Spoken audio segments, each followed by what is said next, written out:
স্বাগতম আপনার নিজের সনাতন বই চ্যানেলে। আজ আমরা একটি বিস্ময়কর এবং প্রেরণাদায়ক বিষয়ে আলোচনা করব, ভগবান বিষ্ণুর দশাবতার। এই অবতারগুলি কেবল ধর্মীয় বা পুরাণের গল্প নয়, বরং এতে জীবন ও বিশ্বব্রহ্মাণ্ডের বিবর্তনের অসাধারণ গভীরতা লুকিয়ে আছে। দশাবতার অর্থ হল ভগবান বিষ্ণুর 10টি অবতার, যা প্রত্যেক যুগে এবং সময়ে ধর্মের প্রতিষ্ঠা, অধর্মের বিনাশ এবং জীবনের বিভিন্ন দিককে সমন্বয় করার জন্য প্রকাশিত হয়। এই অবতারগুলিতে কেবল ধর্মীয় শিক্ষা নয়, বৈজ্ঞানিক দৃষ্টিকোণ থেকেও গুরুত্বপূর্ণ বার্তা রয়েছে, যেমন জীবনের উৎপত্তি, বিবর্তন এবং সমাজের গঠন। চলুন আমরা বিস্তারিতভাবে এই 10টি অবতারের যাত্রায় যাই এবং তাদের গভীর অর্থ ও সংকেতগুলো জানি। 1. মৎস্য অবতার। মৎস্য অবতার হল ভগবান বিষ্ণুর প্রথম অবতার, যেখানে তিনি একটি বিশাল মাছের রূপ ধারণ করেছিলেন এবং মনুকে প্রলয় থেকে রক্ষা করেছিলেন। এই অবতার দেখায় যে জীবনের উৎপত্তি জলে হয়েছিল। বৈজ্ঞানিকভাবে দেখলেও ডারউইনের বিবর্তন বা তত্ত্ব অনুযায়ী জীবনের শুরু প্রথমে জলে হয়েছিল। মৎস্য অবতার এই তত্ত্বের সমর্থন করে। এই কাহিনীতে ভগবান মৎস্য মনু এবং সপ্তর্ষিদেরকে রক্ষা করার জন্য প্রলয়ের সময় এক নৌকায় বসিয়ে হিমালয় পর্যন্ত পৌঁছে দেন। এটি দেখায় যে জীবন জলে উৎপন্ন হয় এবং ধীরে ধীরে স্থল জীবনের দিকে অগ্রসর হয়। মৎস্য অবতার কেবল ধর্মীয় প্রতীক নয়, বরং জীবনের শুরু এবং অস্তিত্বের রক্ষার বার্তাও দেয়, যা আজও প্রাসঙ্গিক। 2. কূর্ম অবতার। কূর্ম অবতার হল ভগবান বিষ্ণুর দ্বিতীয় অবতার, যেখানে তিনি একটি বিশাল কাছিমের রূপ ধারণ করে সমুদ্র মন্থনে মন্দারাচল পর্বতকে নিজের পিঠে ধরে রাখেন। এই কাহিনী সমুদ্র মন্থনের, যেখানে দেবতা ও অসুরেরা অমৃত লাভের জন্য সমুদ্রকে মন্থন করতে শুরু করেন। মন্দারাচল পর্বত দুলতে শুরু করে এবং তাকে সমর্থন দিতে ভগবান কাছিমের রূপ নেন। এই অবতার জল এবং স্থলের মধ্যে সংক্রমণের প্রতীক, যা বিবর্তনের এক গুরুত্বপূর্ণ ধাপ। বৈজ্ঞানিকভাবে দেখলেও জীবন জলের পর স্থলের দিকে অগ্রসর হয় এবং এই পরিবর্তনকে কূর্ম অবতার আশ্চর্যরূপে দেখায়। এই অবতার শেখায় যে পরিবর্তন জীবনের অংশ এবং স্থিতি ও সমন্বয় বজায় রাখতে ধৈর্য এবং শক্তি প্রয়োজন। 3. বরাহ অবতার। বরাহ অবতার হল ভগবান বিষ্ণুর তৃতীয় অবতার, যেখানে তিনি একটি বিশাল বন্য শূকরের বরাহ রূপ ধারণ করেছিলেন। এই অবতারে ভগবান হিরণ্যাক্ষ দানব দ্বারা পাতালে নিয়ে যাওয়া পৃথিবী ভূমি দেবী কে নিজের দাঁত দিয়ে তুলে স্থির করেন। এই কাহিনী কেবল দানব বিনাশের নয়, বরং পৃথিবী ও জীবনের স্থিতির কাহিনীও। বরাহ অবতার স্থলজ জীবনের বিকাশের প্রতীক, যা দেখায় যে জীবন জলের বাইরে এসে স্থলে বিকশিত হয় এবং জীবনের জন্য স্থল ও ভূগঠনের প্রয়োজনীয়তা।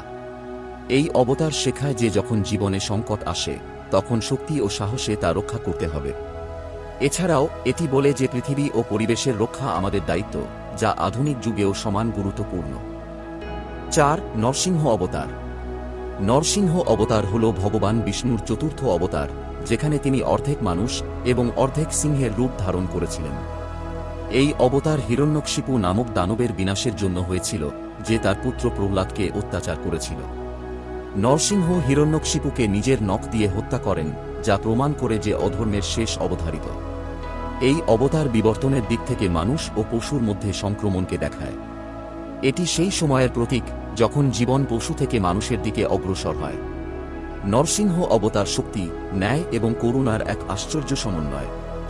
এটি শেখায় যে জীবনে সৎ ও নৈতিকতার জয় সবসময় হয়, যত কঠিন পরিস্থিতি হোক না কেন। এছাড়াও এটি আমাদের অন্তরের দুষ্ট প্রবৃত্তির উপর জয়লাভের বার্তাও দেয়। 5. বামন অবতার। বামন অবতার ভগবান বিষ্ণুর পঞ্চম অবতার, যেখানে তিনি এক বামন ব্রাহ্মণ রূপে অবতীর্ণ হন। এই অবতারে তিনি অসুররাজ বলির কাছ থেকে 3 পা জমি চান এবং সেই 3 পা জমিতে তিনি সমগ্র পৃথিবী, আকাশ এবং পাতাল পরিমাপ করেন। এই কাহিনীর মধ্যে গভীর অর্থ নিহিত। এই অবতার মানব সভ্যতার প্রাথমিক পর্যায়কে চিহ্নিত করে, যখন মানুষ সামাজিক ব্যবস্থা এবং ভূমি অধিকারের ধারণা গ্রহণ করা শুরু করে। এটি সেই সময়কে নির্দেশ করে যখন সমাজ এবং রাষ্ট্রের ভিত্তি স্থাপিত হয়। এ থেকেও শিক্ষা পাওয়া যায় যে শক্তির অপব্যবহার করলে, সে যতই শক্তিশালী হোক, পতন অনিবার্য। বামন অবতার ন্যায় এবং বিনম্রতার প্রতীক হয়ে ধর্মের স্থাপন এবং ভারসাম্যের বার্তা প্রদান করে। 6. পরশুরাম অবতার। পরশুরাম অবতার ভগবান বিষ্ণুর ষষ্ঠ অবতার। তিনি একজন ব্রাহ্মণ হয়েও একজন মহান যোদ্ধা এবং অস্ত্রধারী ছিলেন। এই অবতারে তিনি অত্যাচারী ক্ষত্রিয়দের সংহার করেন এবং ধর্মের পুনঃপ্রতিষ্ঠা করেন। পরশুরাম অবতারের মূল বার্তা হল, যখন সমাজে অন্যায় এবং অধর্ম বৃদ্ধি পায়, তখন তার বিরোধিতা করা প্রয়োজন।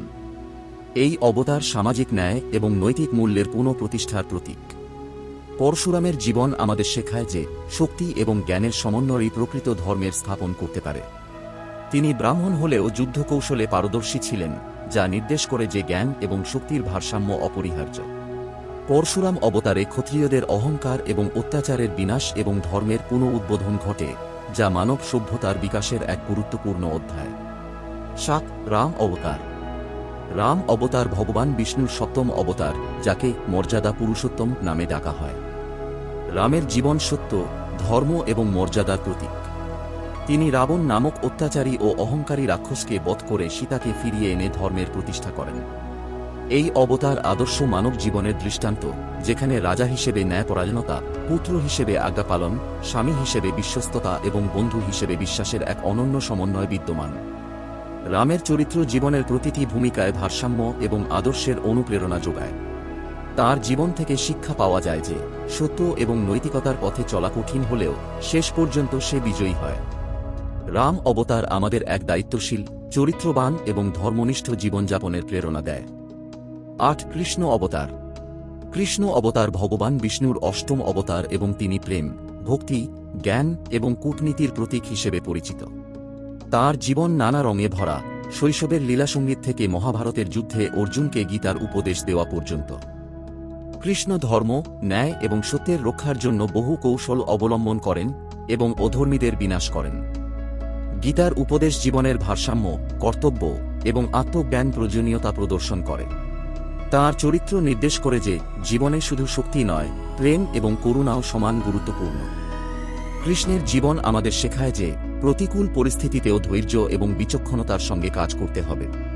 কৃষ্ণ অবতার জীবনের গভীরতায় লুকিয়ে থাকা ভারসাম্য, জ্ঞান এবং ভক্তির অনন্য প্রতীক। ৯ বুদ্ধ অবতার। বুদ্ধ অবতারে ভগবান বিষ্ণু গৌতম বুদ্ধ রূপে অবতীর্ণ হন। তিনি পৃথিবীকে অহিংসা, করুণা এবং শান্তির বার্তা দেন। বুদ্ধ জীবনের দুঃখের কারণ এবং সেগুলো থেকে মুক্তির পথ, অষ্টাঙ্গিক পথ এবং চতুরার্য সত্য শিক্ষা দেন।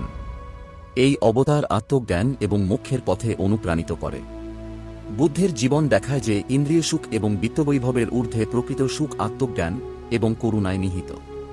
এই অবতারের উদ্দেশ্য ছিল মানুষকে শুধুমাত্র বস্তুগত সুখে সীমাবদ্ধ না রেখে অন্তর থেকে শান্তি এবং করুণার দিকে এগিয়ে নিয়ে যাওয়া। বুদ্ধ অবতার জীবনের ভারসাম্য, ধ্যান এবং দয়ার গুরুত্ব বোঝায় এবং বলে যে অহিংসাই প্রকৃত ধর্ম। এই অবতারে সমাজের উপর গভীর প্রভাব পড়ে এবং মানবতাকে এক নতুন দৃষ্টিকোণ প্রদান করে। ১০ কল্কি অবতার।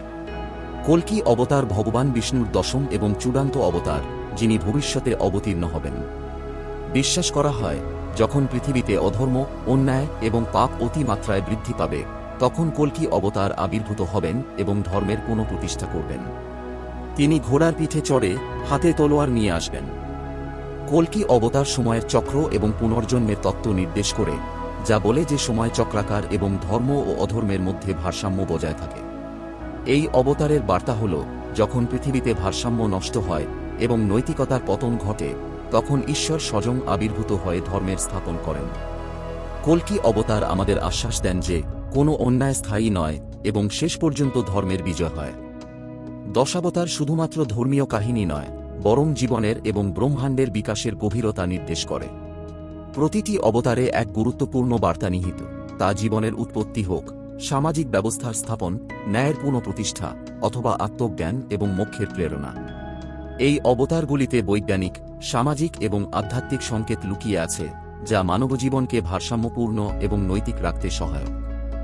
দশাবতারের গল্প আমাদের শেখায় যে জীবন পরিবর্তনশীল এবং প্রতিটি পর্যায়ে ধর্ম এবং নৈতিকতার প্রয়োজন হয়। এই অবতারগুলো কেবল হিন্দু ধর্মের গভীরতা প্রকাশ করে না, বরং মানব সভ্যতার বিকাশ এবং আত্মিক উন্নতির সংকেতও প্রদান করে। এই কাহিনীগুলো আমাদের অনুপ্রাণিত করে যে আমরা আমাদের জীবনে সত্য, ধর্ম এবং করুণাকে গ্রহণ করি এবং ভারসাম্য বজায় রাখি। যদি এই ভিডিওটি আপনার ভালো লেগে থাকে, তবে লাইক করুন, শেয়ার করুন এবং আমাদের চ্যানেলটি সাবস্ক্রাইব করুন। কমেন্টে জানান আপনার কাছে কোন অবতার সবচেয়ে অনুপ্রেরণাদায়ক মনে হয়েছে। ধন্যবাদ।